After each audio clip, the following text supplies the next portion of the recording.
Hello everyone, সবাইকে জানাই শুভ সাবিত্রী ব্রত। আপনারা ভাবছেন তো আমি বাঙালি হয়ে উড়িয়া কালচারের মতো সাবিত্রী ব্রত কেন পালন করছি। অ্যাকচুয়ালি আমি বাঙালি, বাট আমার বিয়ে হয়েছে উড়িয়া ফ্যামিলিতে, তো আমাকেও এই ব্রতটা করতে হতো। আসলে কালচার যাই হোক, ভক্তি আর উৎসবের আনন্দ তো সবার একই। আর সবথেকে বড় কথা হলো আমি এখন উড়িষ্যায় নেই, আমি আছি এখন সবার প্রিয় সিটি ব্যাঙ্গালোরে।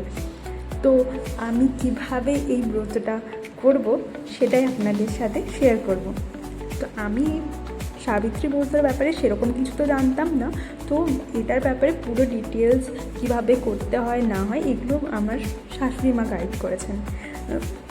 তো উনি যেহেতু এবার ব্যাঙ্গালোরে আসতে পারেননি আমার কাছে, তাই আমাকে বলে দিয়েছিলেন কীভাবে কী করে করতে হবে। সকাল সকাল আমি স্নান সেরে পুজোর জন্য রেডি হয়ে গেছিলাম, আর ব্যাঙ্গালোরের ট্রাফিককে টেক্কা দিয়ে এখন আমরা যাচ্ছি মন্দিরে। উড়িয়া কালচারে পুজো মানেই তো জগন্নাথ দেবের পুজো, কিন্তু ব্যাঙ্গালোরে খুব সুন্দর একটা জগন্নাথ মন্দির আছে যেটা আমাদের বাড়ির থেকেও খুব কাছে। এটা হচ্ছে আগারা জগন্নাথ টেম্পল। যারা এখানে গেছেন তারা জানেন এই মন্দিরটা কতটা সুন্দর। বাট আজ মন্দিরে পৌঁছে তো আমি শখ। অ্যাকচুয়ালি আমরা ভেবেছিলাম বাড়ির থেকে মন্দিরে গিয়ে পুজো করে তাড়াতাড়ি চলে আসবো, বাট গিয়ে দেখি এত লম্বা লাইন। মন্দিরে পৌঁছাতেই মনে হলো আমরা ব্যাঙ্গালোরে নেই, সোজা উড়িষ্যায় চলে এসেছি। চারদিকে এত উড়িয়ার লোকজন ছিল, তো এত সুন্দর, বাট এত সুন্দর একটা পজিটিভ ভাইবও আসছিলো। তো যাই হোক, আমাদেরকেও লাইনে দাঁড়াতে হচ্ছিলো। লাইনে দাঁড়িয়ে আমি একটু ভিডিও নিচ্ছিলাম। ওড়িয়া কালচারে সাবিত্রী পুজোয় 5 টাইপসের ফ্রুটস লাগে, আর একটা সিঁদুর কৌটো, আর কিছু চুড়িও পুজোর সময় দিতে হয়।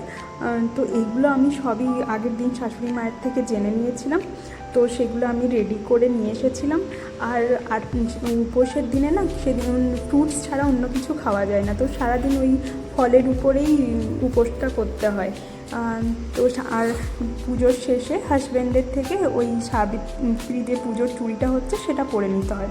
তো আমি আমার থালা সাজিয়ে নিয়েছিলাম। আর উড়িষ্যায় না এই পুজোর থালাতে কিছু তুলসী পাতা এইসব রাখতে হয়, যেগুলো বাঙালিতে তুলসী পাতা এগুলো রাখা থাকে না, ফুল টুল রাখা থাকে, বাট এখানে ফুলের সাথে তুলসী পাতাটাও থাকে।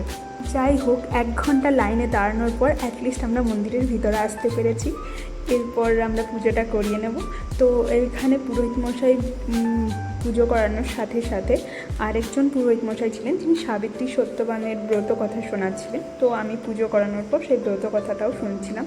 তারপর ওই যে আমি চুড়িটা দিয়েছিলাম, সেই চুড়িটা আর সিঁদুরটা আমায় দিয়েছিলেন এবং হাজব্যান্ডের থেকে পরে নিতে বলেছিলেন। তো অ্যাটলিস্ট আমাদের পুজো শেষ। আর মন্দিরের ভিতরে ভিডিওগ্রাফি ফটোগ্রাফি বারণ, তো আমি মন্দিরের ভিতরে কোনো ফটো বা ভিডিও নিতে পারিনি। তো তারপর বেরিয়ে এসে আমি আমার একটা ফটো নিয়েছিলাম। এটা পুজো শেষ হওয়ার পর ঘর থেকে দূরেই ব্যাঙ্গালোর শহরে এসে নিজের সংস্কৃতির সাথে সাথেও আমার এই নতুন ফ্যামিলির সংস্কৃতিটাকে আপন করে নেওয়ার আনন্দটাই আলাদা। আজ আমি তো জানি না কে কীভাবে সাবিত্রী ব্রত পালন করেছে, বাট আমি চেষ্টা করেছি সাবিত্রী ব্রত পালন করার, যেগুলো আমার শাশুড়ি মা মোটামুটি আমায় বলে দিয়েছিলেন সেরকম মতো করেই। এরপর আমি চলে এসেছিলাম এখানে প্রদীপ জ্বালানোর জন্য। সাবিত্রী ব্রত করার পর একটা ঘিয়ের প্রদীপ জ্বালাতে হয়, এটাও উনিই বলে দিয়েছিলেন, তো সেটাই জ্বালাচ্ছিলাম। আর এখানে 7 জন ভগবানকে রেখেছিলেন, তো আমি এখানে প্রদীপটা জ্বালিয়ে নিচ্ছিলাম। এবার মন্দির থেকে বাড়ি ফিরে যাওয়ার পালা, তো সেটার জন্যই মন্দির থেকে বেরিয়ে আসলাম। তো এবার বাড়ি যাওয়ার পালা। এখনও দেখতে পাচ্ছেন কতটা ভিড় রয়েছে। তো আমরা বাড়ি যাওয়ার জন্য বেরিয়ে পড়েছিলাম। তো সাইডে দেখুন এখনও লাইন চলছে। তো ফিরে আসার পর আমি কিছু ফটো ভিডিও ক্লিপ নিয়ে নিচ্ছিলাম স্টোরি পোস্ট করার জন্য। তো সেগুলোর জন্য একটা দুটো ভিডিও নিচ্ছিলাম। আমার অলমোস্ট ভিডিও আর ফটোগুলো নেওয়া হয়ে গেছিলো। ব্যাঙ্গালোরে এই ট্রাফিক আর রোদের মধ্যে ঘুরে এসে আমি তো পুরো টায়ার্ড হয়ে গেছিলাম। বাট একটা কথা ভালো যে আজকে কোনো রান্নাবান্না নেই। উড়িয়া কালচারেই সাবিত্রী ব্রতর দিন, তো ফ্রুটস খেয়ে উপোস করতে হয়, আর কোনো রান্নাবান্নাও করতে হয় না।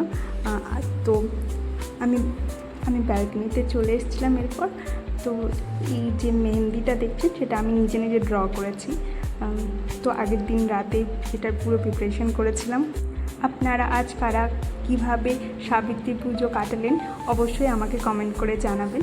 আর আমার যদি কোথাও কোনো ভুল থাকে তাহলে সেটাও কমেন্টে জানাবেন। যদি আজকের আমার এই ব্লগটা আপনাদের ভালো লেগে থাকে তাহলে অবশ্যই একটা লাইক, শেয়ার আর সাবস্ক্রাইব করতে একদম ভুলবেন না। দেখা হচ্ছে পরের ব্লগে।